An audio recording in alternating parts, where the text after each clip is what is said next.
The Orator. One fine morning, the collegiate assessor, Kirill Ivanovich Babylonov, who had died of the two afflictions so widely spread in our country, a bad wife and alcoholism, was being buried.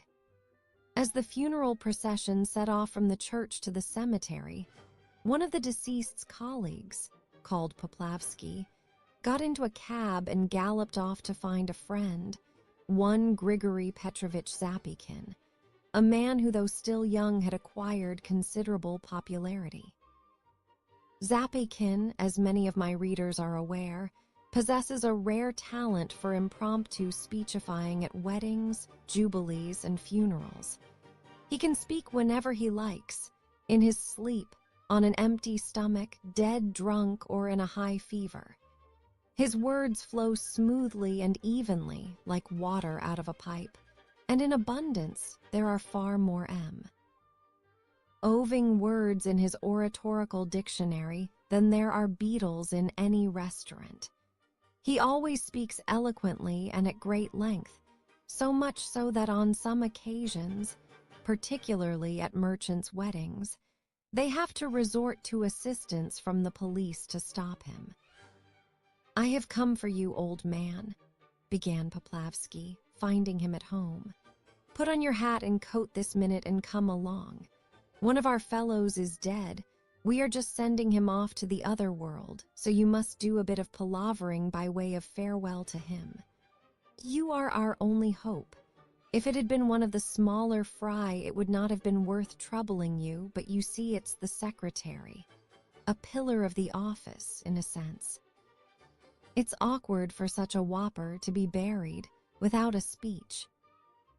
"Oh, the secretary," yawned Zapykin. "You mean the drunken one." "Yes, there will be pancakes, a lunch. You'll get your cab fare. Come along, dear chap. You spout out some rigmarole like a regular Cicero at the grave, and what gratitude you will earn." Zapykin readily agreed.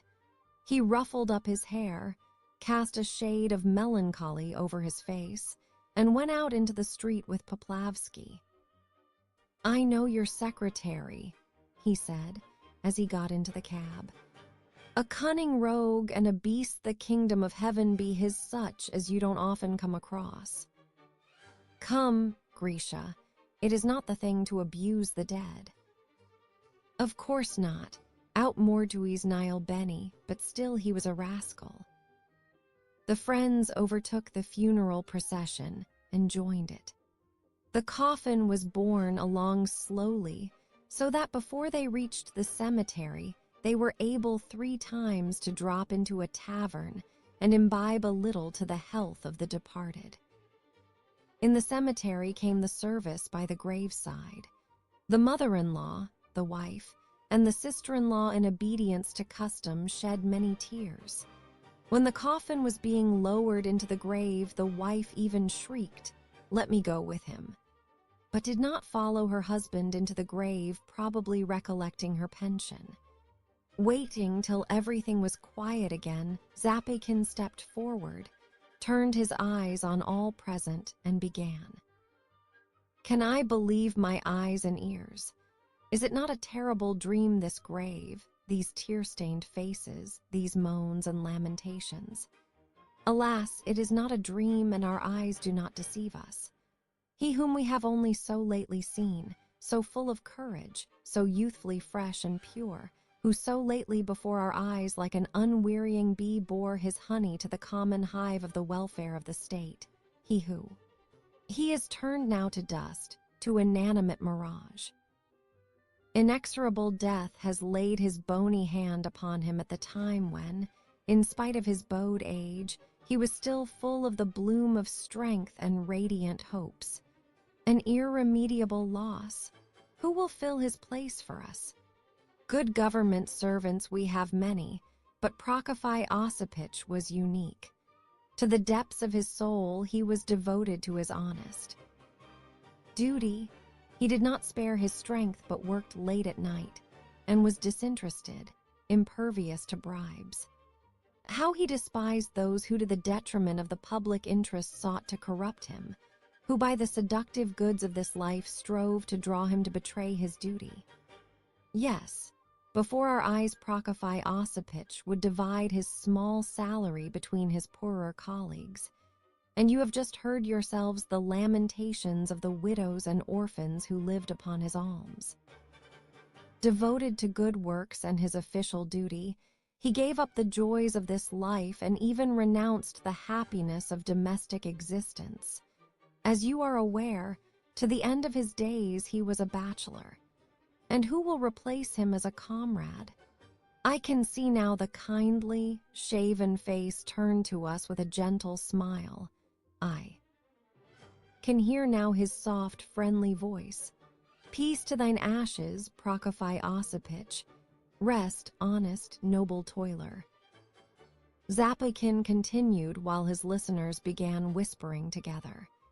His speech pleased everyone and drew some tears, but a good many things in it seemed strange.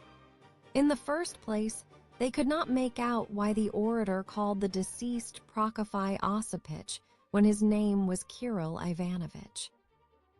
In the second, everyone knew that the deceased had spent his whole life quarreling with his lawful wife, and so consequently could not be called a bachelor. In the third, he had a thick red beard and had never been known to shave, and so no one could understand why the orator spoke of his shaven face. The listeners were perplexed. They glanced at each other and shrugged their shoulders. Prokofy Osipych, continued the orator, looking with an air of inspiration into the grave. Your face was plain, even hideous. You were morose and austere, but we all know that under that outer husk there beat an honest, friendly heart. Soon the listeners began to observe something strange in the orator himself. He gazed at one point, shifted about uneasily, and began to shrug his shoulders too. All at once he ceased speaking, and gaping with astonishment, turned to Poplavsky. I say, he's alive, he said, staring with horror. Who's alive? Why, Prokofy Osipych, there he stands by that tombstone. He never died. It's Kirill Ivanovich who's dead. But you told me yourself your secretary was dead. Kirill Ivanovich was our secretary. You've muddled it, you queer fish. Prokofy Osipych was our secretary before, that's true, but 2 years ago he was transferred to the 2nd Division as head clerk. How the devil is one to tell? Why are you stopping? Go on, it's awkward. Zapykin turned to the grave, and with the same eloquence continued his interrupted speech. Prokofy Osipych, an old clerk with a clean-shaven face, was in fact standing by a tombstone. He looked at the orator and frowned angrily. Well, you have put your foot into it, haven't you? Laughed his fellow clerks as they returned from the funeral with Zapykin. Burying a man alive. It's unpleasant, young man, grumbled Prokofy Osipych. Your speech may be all right for a dead man, but in reference to a living one it is nothing but sarcasm. Upon my soul, what have you been saying? Disinterested, incorruptible, won't take bribes. Such things can only be said of the living in sarcasm, and no one asked you, sir, to expatiate on my face. Plain, hideous, so be it, but why exhibit my countenance in that public way? It's insulting.